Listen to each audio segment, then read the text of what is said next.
నీకును చూపించగా మీ మంత్రి తీసుకుని వచ్చాడు ఈ పటాన్ని. కాంతామతి అందగట్టంటే క్రోధానికి వచ్చావు. నీ పెళ్లి భార్య అంద చందములు చూడవయ్యా. చిత్రలేఖనము ఇదో చూడు, చిత్రలేఖనము మీ మంత్రి తీసుకుని వచ్చాడు. మీ మంత్రి తీసుకొని వచ్చాడు, దీన్ని చూడు. సరే చూస్తాను.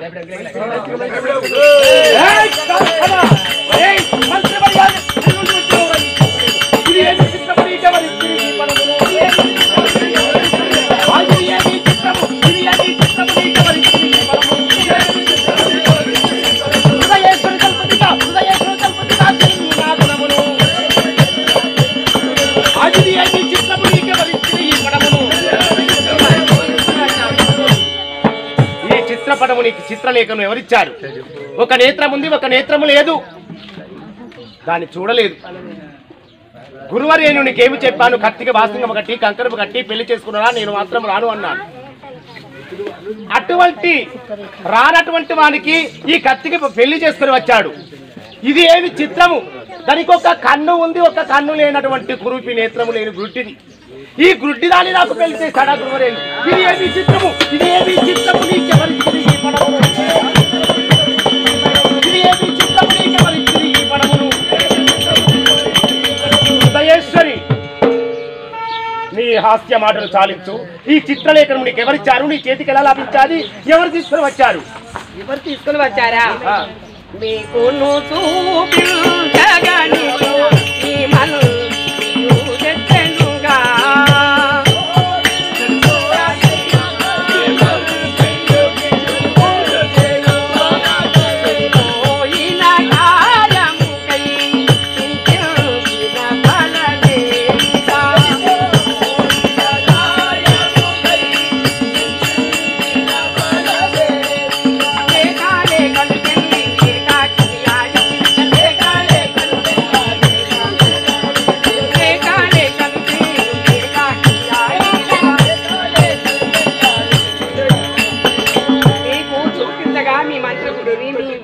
మనసుగా ఉన్నటువంటి మంత్రి, అందులో పెద్ద మంత్రి ఉన్నటువంటి చిన్న మంత్రి అట.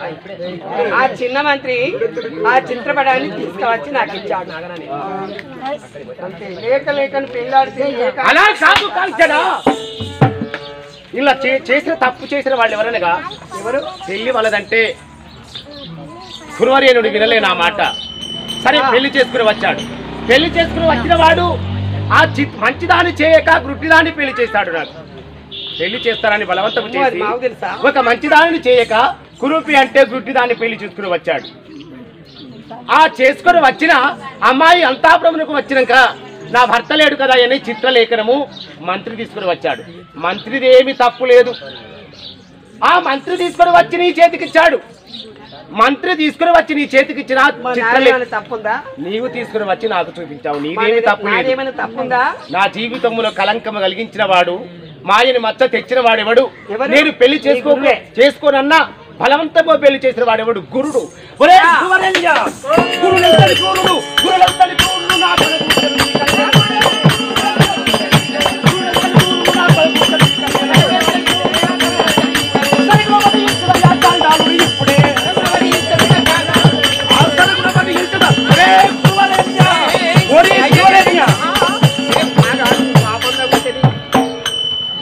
గురువును వాదిస్తావా? అయ్యో, గురువును వాదిస్తావా? అవునవును. నా కలంకం తెచ్చినటువంటి గుడ్డిదాని ప్రజలలో చూస్తే పక్క పక్క గలగల నగుతారు.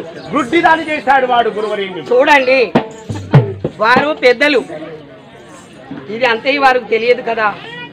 అందుకని వారు పెళ్లి చేయడం శ్రేయస్కరం, వారి వృత్తి. మీరు మనం పిల్లలు లాంటి వాళ్ళం, వాళ్ళు తండ్రులు లాంటి వారు.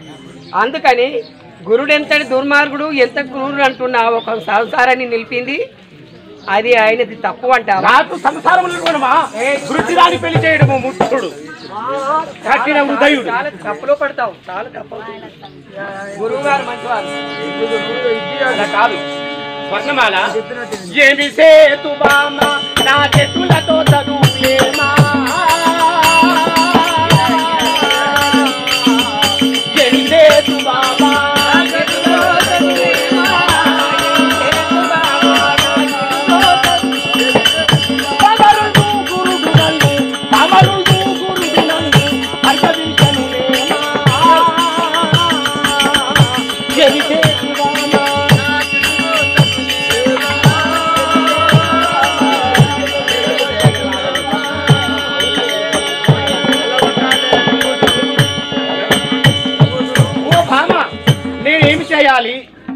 కఠిన హృదయుడు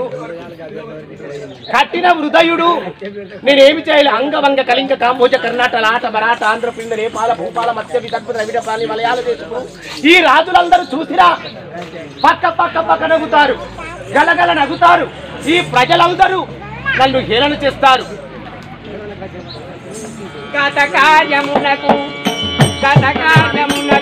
కర్తవ్యమేమి కను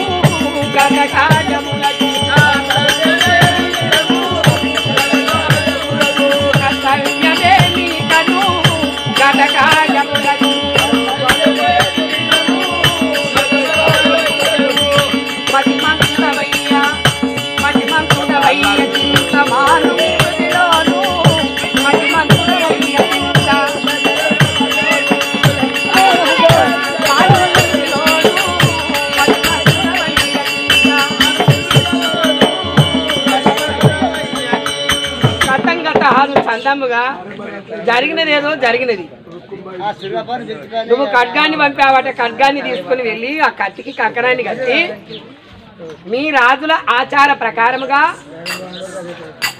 మీ రాజకుమారులు ఖడ్గాన్ని ఇచ్చి పంపుతారట కదా. ఆ ఖడ్గాన్ని తీసుకుని వెళ్ళాడట కదా మీ గురువు. అవును.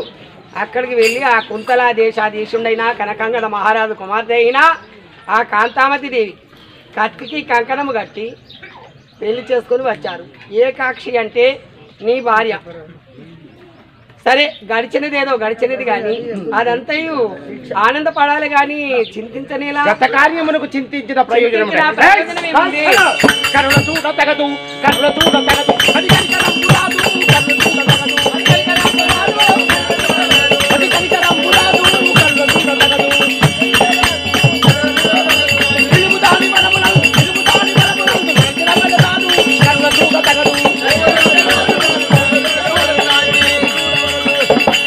ప్రజలు ఎవరు కూడా చూడకూడదు.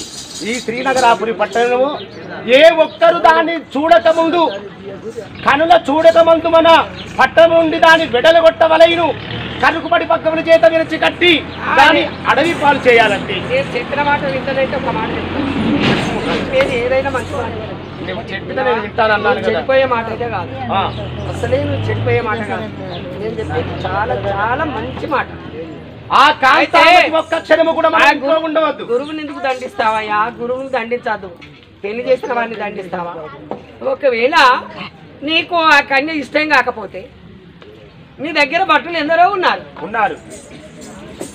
ఆ బట్టలను ఒక ఇద్దరునో ముగ్గురునో బట్టలను దాని వెంట అంపి భయంకరమైన కారడివి, సింహాలు, పెద్ద పులులు, గుడ్రేలుగులు, శరవాలు, భయంకరమైన కోతులు, కొండంగలు చెరించినటువంటి భయంకరమైన అడవిలో ఎక్కడ నిర్మానుష్యముగా చప్పుడు కాకుండా ఉన్నటువంటి భయంకరమైన కారడవిలై విడిచిపెట్టద్ది అంతే చాలు. అది ఏమన్నా కానీ ఏ మృగములు అన్నది ఏమన్నా కానీ మన బతుకు మనం, దాని బతుకు అది నువ్వు కట్టుకుంటుంది. కానీ ఏంటిగా పెళ్లి చేసిన గురువుని బట్టి వాడిని చంపుతా, వాడిని కాళ్ళిర కొడతా, రెక్కలిర కొడతా, కొట్టి చంపుతా. చేసినది వాడే, తప్పు చేసినది వాడే. ఏం చేస్తాడయ్యా? వారి పెద్దలు కాబట్టి వాళ్ళు చేస్తే పని వాళ్ళు చేశారు.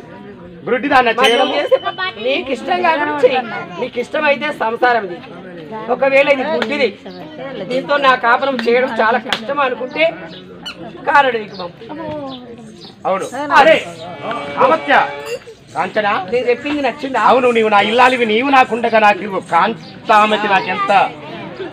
ఒరే కాంతామతిని కరుకుబడి పగ్గముల చేత విరిచికట్టి అడవి పాలు దట్టమైన అడవికి తీసుకుని వెళ్ళి అక్కడ విడిచిపెట్టినాడు. అడవి ప్రాంతం తీసుకువెళ్ళి అక్కడ పడగొట్టి రమ్మంటాడు. ఇదిగో పగ్గముల చేత విరిచికట్టి దట్టమైన అడవిలో విడిచిపెట్టినాడు.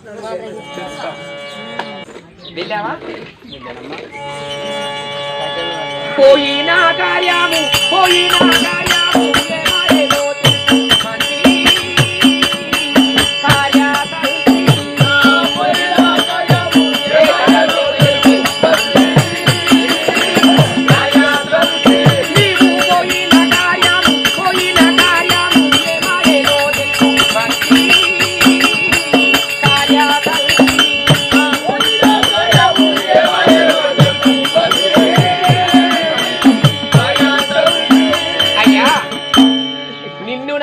వద్దకి పంపించాను. పంపించే ముందు నా చిత్రపటం అంటే నా ఫోటోను కూడా ఇచ్చి మీతో పంపించాను. అవునమ్మా. మరి ఆ ఫోటో పట్టుకుని నా భర్త వద్దకి వెళ్ళినవా? ఆ పోయినటువంటి కార్యార్థం మీతో చెప్పు. చెప్తానమ్మా.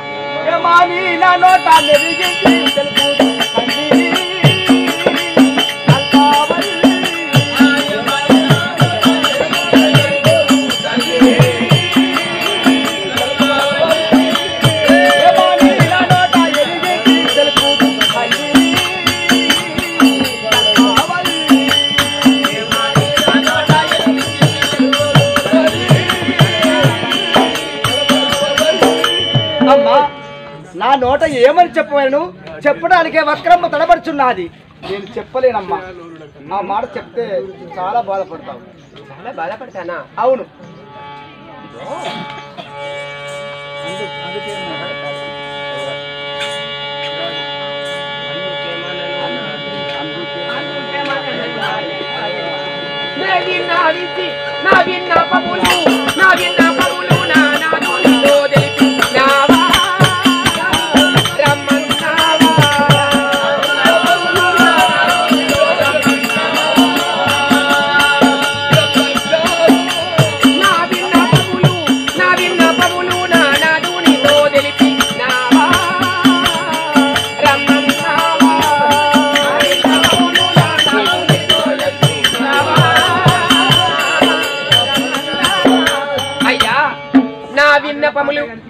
అంటే ఫోటో ఇచ్చి ఇలాంటిగా చెప్పు నా భర్తతో అని నిన్ను నా భర్త వచ్చి పంపించాను. మరి నా విన్నపములు మాతులు నా విన్నపములు అంటే నా మాటగా నా భర్త వద్దకి వెళ్ళి నేను చెప్పిన ప్రకారం ఆయనకు చెప్పావా లేదా? చెప్తాను. నీవు చెప్పిన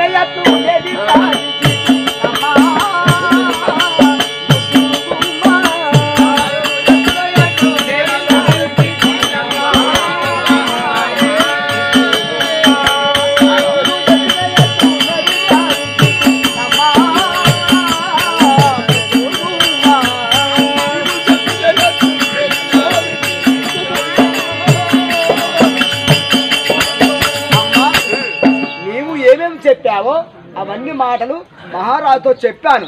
చెప్పిన కానీ పెడచెవి పెట్టి నీ మాట ఏమీ వినటం లేదు. ఆ మహారాజు ఒక్క మాట అయినా కానీ నాతో మాట్లాడటం లేదు.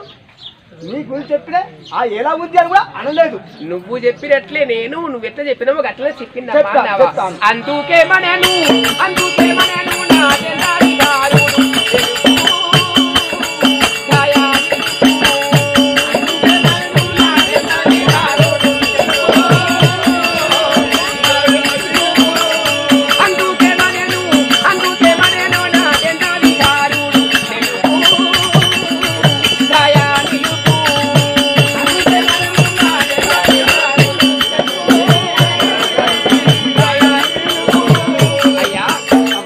నువ్వు ఎట్లయితే చెప్పినావు నేను కూడా అలాగే చెప్పాను అన్నావు. మరి అందుకు అతడేమన్నాడు చెప్తానమ్మా. చెప్పు నాయన. విషయాలు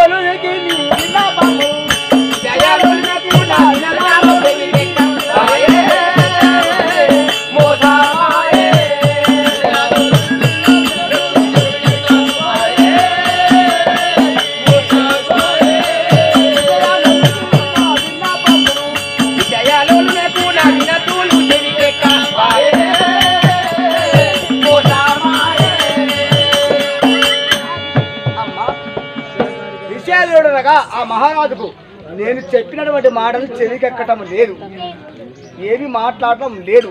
కానీ మోసం జరిగిపోయాదమ్మా.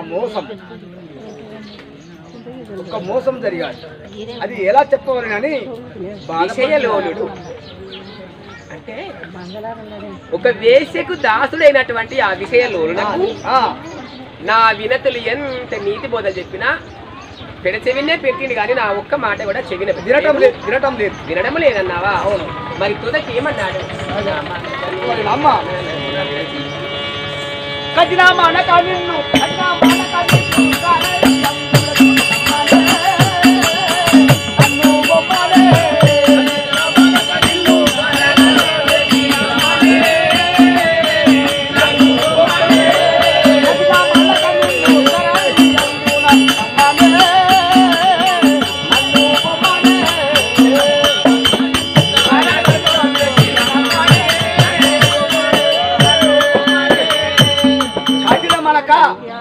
దయదాక్షిణ్యం లేకుండా నిన్ను కారడవిలోన విడిచిపెట్టి రమ్మని చెప్పాడు ఆ మహారాజు. శివ శివ నిజమమ్మ ఈ మాట. అవును తల్లి, ఘోరమైన అడవిలో వదిలిపెట్టమన్నాడా? అడవిగా తినావో వెన్నెల ఆయన బ్రతుకు, ఓ వెన్నెల ఆయన బ్రతుకు, అడవిగా తినావో వెన్నెల ఆయన బ్రతుకు, ఓ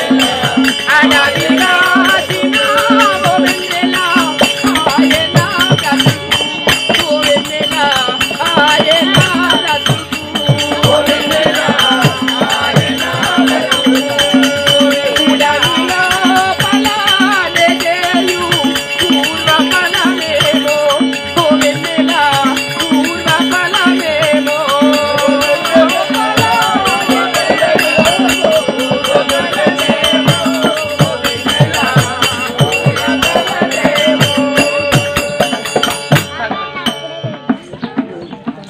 వాడే కఠిన చిత్తుడై కారడవి లోపల వదిలిపెట్టి రమ్మడానికి అతనికి మనసులో నేను చేసిన నేరమేమి, నేను చేసిన ద్రోహం ఏంటి, నేను చేసిన పాపమేమి?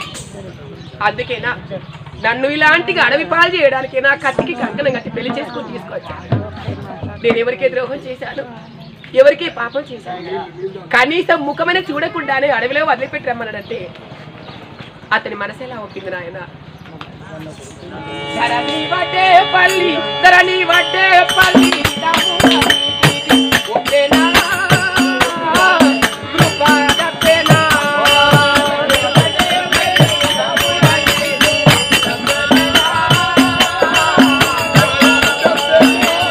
ధరణి వడ్డే పల్లి, ధరణి వడ్డే పల్లి, ఒప్పేనా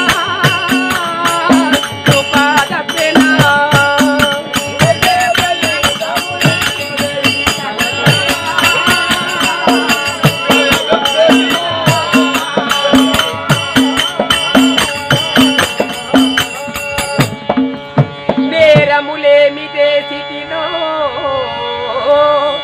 నేరములేమి చేసితినో నీ ఎడ భక్తిని బూనకుంటినో, ధారుని పాతివ్రత్య నిజ ధర్మము దప్పియుంటినో, దురా చారుల గూడియుండి తినో సత్యము వీడి తినేమి ఘోరమో, దురాచారుల గూడియుండి తినో సత్యము వీడి తినేమి ఘోరమో.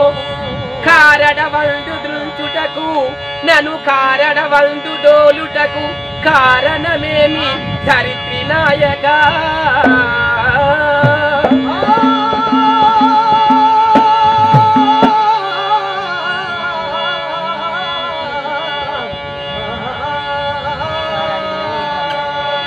భగవంత నేరములేమి చేశాను? అతని ఎడ భక్తిని బూనకుంటినా, పతివ్రత ధర్మము దప్పి ఉంటినా, దురాచారాల గూడి ఉండి తినా, సత్యము వీడి తినా, ఏమి ఘోరము, ఇదేమి దురాచారము? నా మనసు ఎరగకుండా కనీసము నా ముఖమైన చూడకుండా నన్ను అడవిలో వదిలిపెట్టి రమ్మడానికి అతనికి మనసు ఎలా వచ్చింది? భగవంత ఇప్పుడేం చేయాలి? కన్న వాళ్ళింటికి వెళ్ళాలా, కట్టుకున్న వాడి వద్దకి వెళ్ళాలా? నా జీవితము అర్థాంతరంగా అడవి పాలు కావలసినదే భగవంత.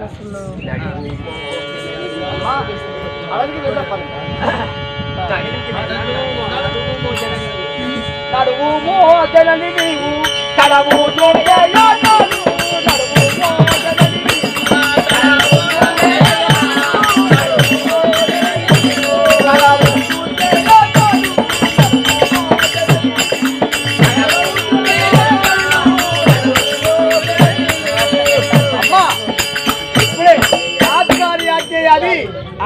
అడవికి వెళ్ళవలేదు, అక్కడ విడిచిపెట్టి రావలేదు.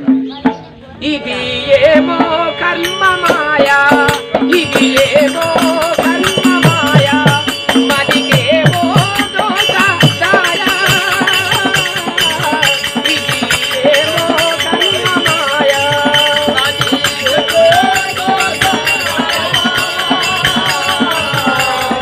ఇదేమో కర్మ మాయా, మదికేమో దోష దాయా.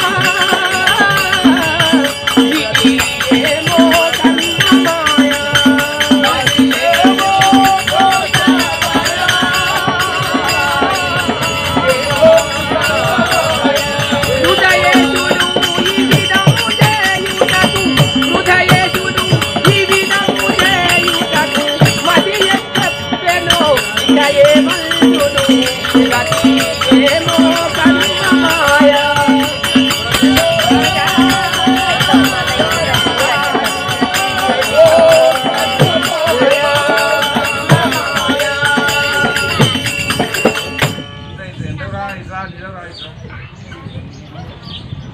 వాళ్ళు ఉన్న చోట ఉండగా కత్తిని ఎందుకు పంపించవలసి వచ్చింది? కత్తిని పట్టుకొని వీళ్ళు వచ్చారు. మరి మా తండ్రి చూడు వాడెంత మూర్ఖుడు. అయ్యా, పిల్లవాడిని చూడకుండా, పిల్లవాడిని తల్లిదండ్రిని చూడకుండా నిర్ఘాంతంగా ఆ బావిలో దోసుకున్నట్టు కదా నా కూతురు. కనీసం పిల్లవాడు రాకుండా పిల్లవాడు తల్లిదండ్రి ఏమి రావాలి కదా, ఎవరిని చూడకుండా నేను ఎలా ఇవ్వాలి మీకు అని మా నాన్న కూడా అన్నవాడు కాదు. మా నాన్న కూడా మోసగాడు, మంచి సమయానికి వస్తున్నాడు.